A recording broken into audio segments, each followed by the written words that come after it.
সকলোকে স্বাগতম জনাইছো বন্ধুসকল এইখন ভিডিঅ'ৰ জৰিয়তে মই আপোনালোকৰ সৈতে আলোচনা কৰিম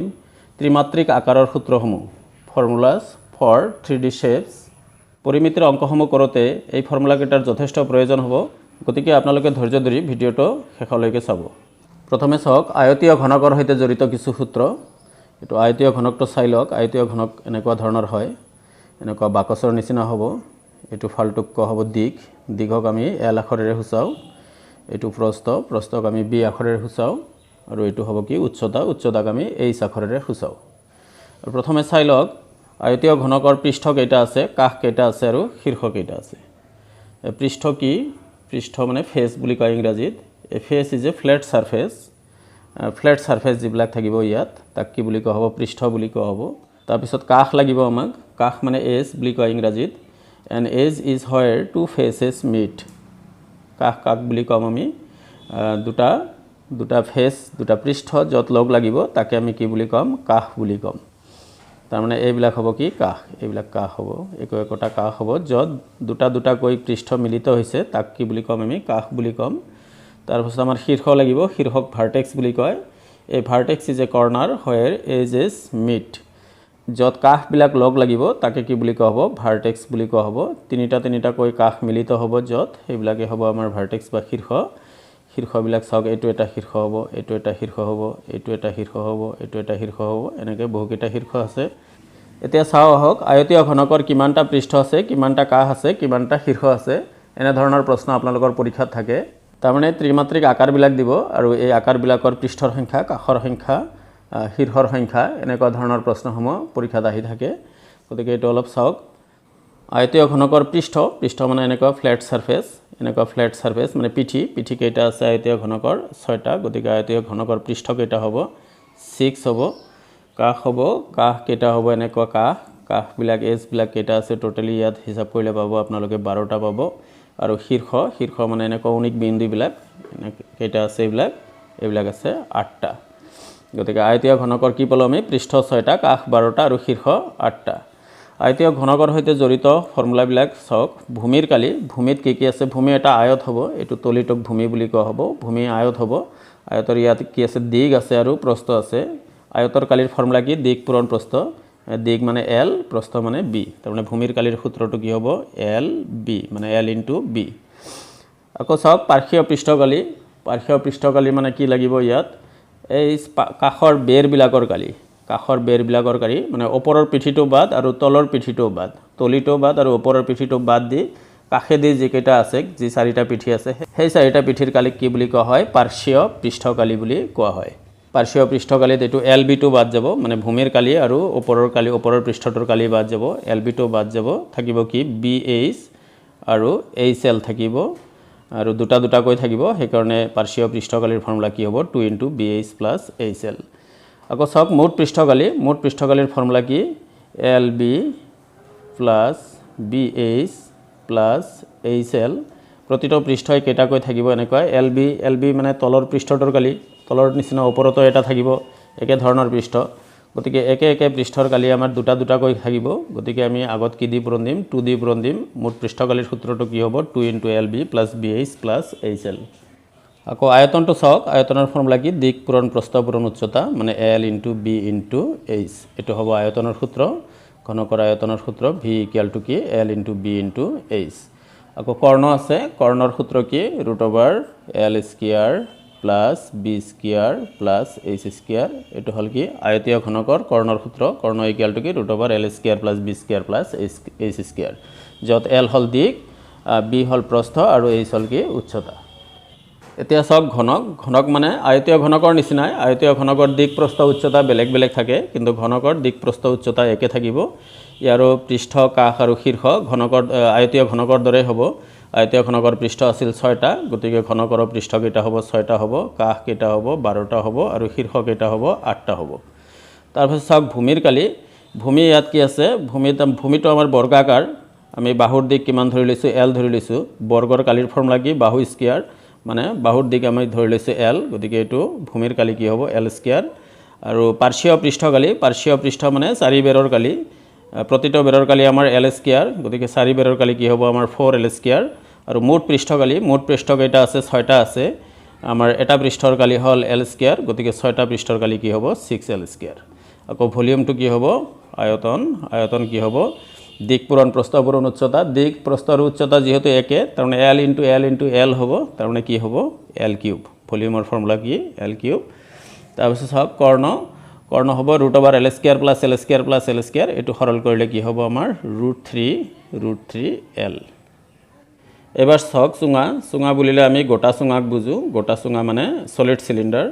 ইয়াত সক r এটো হ'ব r মানে ভূমি ব্যাসাৰ্ধ আৰু এটো কি বুলি কোৱা হ'ব উচ্চতা বুলি কোৱা হ'ব h মানে উচ্চতা ইয়াৰ সক ইয়াৰ পিঠি কেটা থাকিব ইয়াৰ পিঠি ওপৰৰ এটা পিঠি থাকিব তলৰ এটা পিঠি থাকিব আৰু এটা বক্ৰ পিঠি থাকিব মুঠতে তিনিটা পিঠি থাকিব আৰু কাহ ইয়াৰ ওপৰেদি এটা কাহ থাকিব তলেদি এটা কাহ থাকিব তাৰ মানে দুটা কাহ থাকিব আৰু শীৰ্ষ ইয়াৰ কোনো শীৰ্ষবিন্দু নাই চুঙাৰ কোনো শীৰ্ষবিন্দু নাই গতিকে শীৰ্ষৰ সংখ্যা কি হ'ব 0 হ'ব এতিয়া আমাক লাগে কি ভূমিৰ কালি ভূমি মানে এটা বৃত্তৰ কালিৰ ফৰ্মুলা কি পাই r স্কয়াৰ গতিকে চুঙাৰ ভূমিৰ কালি কি হ'ব পাই r স্কয়াৰ বক্ৰপৃষ্ঠৰ কালিৰ ফৰ্মুলা কি 2 পাই r পৰিধি তাৰ লগত আমি উচ্চতা পূৰণ দিম 2 পাই r * h এটো হ'ব বক্ৰপৃষ্ঠৰ কালি আৰু মুঠ পৃষ্ঠ কালি কি হ'ব আমাৰ সমতল পৃষ্ঠ দুটা থাকিব এটা ওপৰত থাকিব এটা তলত থাকিব দুটাই হল বৃত্ত দুটা বৃত্তৰ কালিৰ ফৰ্মুলা কি হ'ব 2 পাই r স্কয়াৰ এটা বৃত্তৰ কালি পাই r স্কয়াৰ দুটা বৃত্তৰ কালি কি হ'ব 2 পাই r স্কয়াৰ আৰু বক্ৰপৃষ্ঠৰ কালি আমি কি পালো 2 পাই r h এখিনি হ'ব আমাৰ মুঠ পৃষ্ঠ কালি মানে দুটা সমতল পৃষ্ঠ আছে দুটা সমতল পৃষ্ঠৰ কালি যোগ বক্ৰপৃষ্ঠৰ কালি এই দুটা যোগ কৰিলে আমাৰ মুঠ পৃষ্ঠ কালি হৈ যাব এতিয়া যদি আমি 2 পাই কমন লও 2 পাই কমন ললে ইয়াত কি থাকিব আৰু কমন যাব 2 পাই r কমন ললে কি থাকিব r + h থাকিব গতিকে মুঠ পৃষ্ঠ কালিৰ ফৰ্মুলা কি 2 পাই r * r + h আয়তনটো কি হ'ব আয়তনৰ ফৰ্মুলা কি পাই r স্কয়াৰ h চুঙাৰ আয়তনৰ ফৰ্মুলা কি পাই r স্কয়াৰ h ইয়াত অন্যান্য কোনো মাপ নাই এতিয়া সক ফপলা চুঙা মানে চুঙাৰ মাজেদি এনেকুৱা ফাকা থাকিব ইয়াত সক এটো বাহিৰ ফালে এটা ব্যাসাৰ্ধ থাকিব মানে আটাইতকৈ ডাঙৰ ব্যাসাৰ্ধটো এটো আমি ক্যাপিটেল R লৈছো ক্যাপিটেল R মানে বহিৰ ব্যাসাৰ্ধ আৰু ভিতৰেদি এটা ব্যাসাৰ্ধ থাকিব এটো আমি কি লৈছো স্মল r মানে কি অন্তৰ ব্যাসাৰ্ধ ইয়াত সক ইয়াত পৃষ্ঠ কেইটা থাকিব পৃষ্ঠ থাকিব 4টা কাহ থাকিব 4টা আৰু ইয়াৰ কোনো শীৰ্ষবিন্দু নাই গতিকে শীৰ্ষবিন্দুৰ সংখ্যা কি হ'ব 0 হ'ব ভূমিৰ কালি কি হ'ব পাই * r স্কয়াৰ - r স্কয়াৰ বহিৰ পৃষ্ঠৰ কালি কি হ'ব 2 পাই ক্যাপিটেল R h অন্তৰ্পৃষ্ঠৰ কালি কি হ'ব 2 পাই স্মল r h সমতল পৃষ্ঠদ্বয়ৰ কালি হ'ব ভূমিৰ কালি মানে সমতল পৃষ্ঠদ্বয়ৰ কালি দুটাৰ কালি কি হ'ব 2 দি পূৰণ হ'ব 2 pi capital R square - small r square বক্ৰ পৃষ্ঠদ্বয়ৰ কালি কি হ'ব সক বহিৰ পৃষ্ঠৰ কালি আৰু অন্তৰ্পৃষ্ঠৰ কালি এই দুটা যোগ কৰিলে কি হ'ব বক্ৰ পৃষ্ঠদ্বয়ৰ মুঠ কালি হ'ব এই দুটা আমি যোগ কৰিলে কি হ'ব 2 পাই আৰু h কমন যাব 2 পাই h কমন গলে কি থাকিব ক্যাপিটেল R + স্মল r মুঠ পৃষ্ঠ কালি কি হ'ব সক মুঠ পৃষ্ঠ কালি মানে ইয়াত টোটালি 4টা পৃষ্ঠ আছে সমতল পৃষ্ঠ দুটা বক্ৰ পৃষ্ঠ দুটা সমতল পৃষ্ঠ দুটাৰ কালি আৰু বক্ৰ পৃষ্ঠ দুটাৰ কালি যোগ কৰিলে এই যোগফলটোই হ'ব কি মুঠ পৃষ্ঠৰ কালি গতিকে মুঠ পৃষ্ঠৰ কালি কি হ'ব 2 pi capital R square - r square plus বক্ৰপৃষ্ঠদ্বয়ৰ কালি কি আছিল 2 pi h * capital R + small r এইখিনি হ'ব কি মুঠ পৃষ্ঠ কালি আয়তনৰ ফৰ্মুলাটো কি হ'ব সক পাই * capital R square - small r square * h অন্যান্য কোনো সূত্ৰ ইয়াত নাই এবাৰ সক শঙ্কু হল এনেকুৱা এটা আকাৰ ইয়াৰ এটো কি কোৱা হ'ব সক এটো হ'ব ভূমি ব্যাসাৰ্ধ ইয়াক আমি স্মল r এৰে বুজাইছো এটো আমাৰ থিয়কৈ যেটো উচ্চতা আছে এটো আমাক উচ্চতা বুলি কোৱা হ'ব এটো স্মল h এৰে বুজাইছো আমি আৰু যেটো হেলনিয়া উচ্চতা এটো স্ল্যান্ট হাইট কয় ইয়াক আমি কি আখৰেৰে বুজাইছো l আখৰেৰে বুজাইছো স্মল লেটাৰ l ইয়াক নতি উচ্চতা বুলি কোৱা হয় এতিয়া সক পৃষ্ঠ কেইটা আছে শঙ্কুৰ পৃষ্ঠ হ'ব এটা হ'ব সমতল পৃষ্ঠ মানে ভূমিৰ পৃষ্ঠ আৰু এটা হল কি বক্ৰ পৃষ্ঠ গতিকে শঙ্কুৰ পৃষ্ঠ কেইটা থাকিব মুঠতে দুটা পৃষ্ঠ থাকিব শঙ্কুৰ কাহ থাকিব কেইটা কাহ এটা থাকিব এটো তলিয়েদি থাকিব এটা কাহ থাকিব একটা আৰু শীৰ্ষ বিন্দু কেইটা থাকিব শীৰ্ষ বিন্দু এটা থাকিব এটা ভূমিৰ কালি সক ভূমিটো এটা বৃত্তৰ নিচিনা বৃত্তৰ কালিৰ সূত্ৰ কি পাই r স্কয়াৰ এটো হ'ব ভূমিৰ কালি আৰু বক্ৰপৃষ্ঠৰ কালিৰ ফৰ্মুলা কি শঙ্কুৰ বক্ৰপৃষ্ঠৰ কালিৰ ফৰ্মুলা পাই r l মুঠ পৃষ্ঠ কালি কি হ'ব ভূমিৰ কালি আৰু বক্ৰপৃষ্ঠৰ কালি এই দুটা কালি যোগ কৰিলে কি হ'ব মুঠ পৃষ্ঠ কালি হ'ব ভূমিৰ কালি কিমান পাই r স্কয়াৰ প্লাস বক্ৰপৃষ্ঠৰ কালি কি পাই r l এই দুটা যোগ কৰিলে আমাৰ মুঠ পৃষ্ঠকালি হৈ গ'ল। এতিয়া আমি ইয়াৰ পৰা পাই আৰ কমন ল'ব পাৰোঁ। পাই আৰ কমন ল'লে কি থাকিব, ইয়াত আৰ থাকিব প্লাছ ইয়াত কি থাকিব, এল থাকিব। গতিকে মুঠ পৃষ্ঠৰ কালিৰ সূত্ৰ কি হ'ল আমাৰ, পাই R into R plus L. এতিয়া চাওক আয়তনৰ সূত্ৰ, শংকুৰ আয়তনৰ সূত্ৰটো কি, ভি ইকুৱেল টু 1/3 পাই আৰ স্কুৱাৰ এইচ। চাব সলিড সিলিন্ডাৰ যেটো আছিল আমাৰ গোটা চুঙাৰ আয়তনৰ ফৰ্মুলা কি আছিল, পাই আৰ স্কুৱাৰ এইচ, কিন্তু শংকুৰ ক্ষেত্ৰত কি আহিব 1/3 পাই আৰ স্কুৱাৰ এইচ। তাৰমানে পাই আৰ স্কুৱাৰ এইচৰ লগত 1/3 এটা আহি যাব। অন্যান্য মাপৰ ভিতৰত লাগিব কি আমাৰ নতি উচ্চতাক আমি এল আখৰেৰে সূচাওঁ। এইটো চাওক, এইটো এইচ, এইটো এল, এইটো আৰ, এইটো সমকোণী ত্ৰিভুজত আমাৰ পাইথাগোৰাছৰ সূত্ৰ প্ৰযোজ্য। গতিকে এই পাইথাগোৰাছৰ সূত্ৰ প্ৰয়োগ কৰি আমি ইয়াৰ পৰা এলৰ মান বাহিৰ কৰিব পাৰিম। এলৰ মান কি হ'ব, √h square plus R square. এতিয়া চাওক গোলকক স্ফেয়াৰ বুলি কয়। ইয়াত আৰে ৰেডিয়াছ বুজাইছে, মানে ব্যাসাৰ্ধ বুজাইছে। ইয়াৰ পৃষ্ঠ কেইটা থাকিব চাওক, ইয়াৰ পৃষ্ঠ হ'ব একটা, গোটেই পিঠিটো এটা পিঠি, ইয়াৰ কোনো কাষ নাই, ইয়াৰ শীৰ্ষবিন্দুও নাই। গতিকে এইবিলাক কি হ'ব, 0 হ'ব। মুঠ পৃষ্ঠকালিৰ সূত্ৰ কি হ'ব, 4 পাই আৰ স্কুৱাৰ। আৰু আয়তনৰ সূত্ৰটো কি হ'ব, ভি ইকুৱেল টু 4/3 পাই আৰ কিউব। এইটো হ'ব গোলকৰ আয়তনৰ সূত্ৰ। এবাৰ চাওক অৰ্ধগোলক হেমিস্ফিয়াৰ। ইয়াত চাওক আৰ হ'ল ব্যাসাৰ্ধ। ইয়াত পৃষ্ঠ কেইটা থাকিব, তলিত এটা পৃষ্ঠ থাকিব সমতল পৃষ্ঠ বা ভূমিৰ পৃষ্ঠ, আৰু এটা কি থাকিব বক্ৰ পৃষ্ঠ। গতিকে এনেকৈ আমি দুটা পৃষ্ঠ পাম। মুঠ পৃষ্ঠ কেইটা থাকিব দুটা। কাষ আমি তলিয়েদি এটা কাষ পাম, একটাই কাষ পাম আমি, আৰু ইয়াৰ কোনো শীৰ্ষবিন্দু নাই। গতিকে শীৰ্ষবিন্দুৰ সংখ্যা কি হ'ব, 0 হ'ব। আকৌ চাওক ভূমিৰ কালি, ভূমি মানে এটা বৃত্তৰ নিচিনা। ভূমিৰ কালি কি হ'ব, পাই আৰ স্কুৱাৰ, বৃত্তৰ কালিৰ সূত্ৰ এইটো। আৰু বক্ৰপৃষ্ঠৰ কালি কি হ'ব, বক্ৰপৃষ্ঠটো আমাৰ গোলকৰ বক্ৰপৃষ্ঠৰ আধা। গোলকৰ বক্ৰপৃষ্ঠৰ কালি আছিল 4 পাই আৰ স্কুৱাৰ, তাৰ আধা কি হ'ব 2 পাই আৰ স্কুৱাৰ হ'ব। আৰু মুঠ পৃষ্ঠকালি কি হ'ব চাওক, ভূমিৰ কালি আৰু বক্ৰপৃষ্ঠৰ কালি, এই দুটা কালি যোগ কৰিলে আমাৰ মুঠ পৃষ্ঠকালি হ'ব। ভূমিৰ কালি কিমান, পাই আৰ স্কুৱাৰ প্লাছ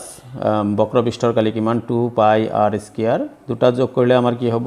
এটা পাই আৰ স্কুৱাৰ আৰু দুটা পাই আৰ স্কুৱাৰ যোগ কৰিলে আমাৰ কি হ'ব, 3টা পাই আৰ স্কুৱাৰ, মানে 3 পাই আৰ স্কুৱাৰ হ'ব মুঠ পৃষ্ঠকালি। আয়তনৰ সূত্ৰটো কি হ'ব, আয়তন হ'ব গোলকৰ আয়তনৰ আধা। গোলকৰ আয়তন কি আছিল, 4/3 পাই আৰ কিউব। গতিকে অৰ্ধগোলকৰ আয়তন কি হ'ব, 4ৰ ঠাইত কি হ'ব, 2 হ'ব, আধা হ'ব 2/3 পাই আৰ কিউব। এইটো হ'ব অৰ্ধগোলকৰ আয়তন। অন্যান্য কোনো মাপ ইয়াত নাই। এতিয়া চাওক প্ৰিজম, বৰ্গভূমিৰ প্ৰিজমৰ পৃষ্ঠ কেইটা থাকিব, পৃষ্ঠ থাকিব 6টা। তাৰপিছত আপোনাৰ কাষ থাকিব কেইটা, কাষ মুঠতে 12টা থাকিব। তাৰপিছত আপোনাৰ শীৰ্ষ কেইটা থাকিব, শীৰ্ষ থাকিব 8টা। অন্যান্য ফৰ্মুলাসমূহ আপোনালোকৰ প্ৰয়োজন নহ'ব।